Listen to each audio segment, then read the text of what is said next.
ہم نے اس بات پہ خاص طور پر چرچا کی اور اس پہ گفتگو کی کہ آخر ہندوستان میں صوفیہ کا کیا کارنامہ ہے اور خاص طور سے پنجاب کے صوفیہ کا کیا کارنامہ ہے.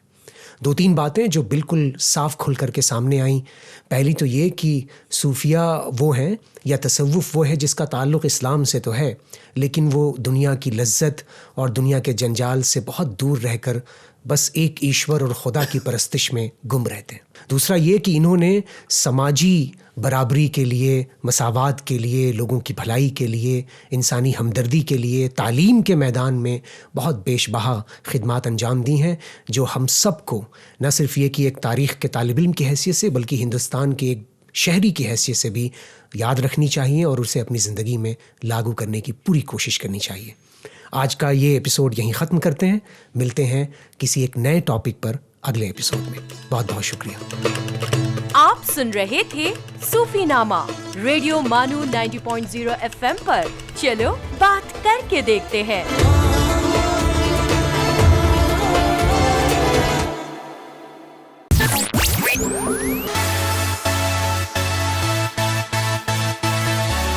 This is Radio Manu 90.0 FM. چلو بات کر کے دیکھتے ہیں.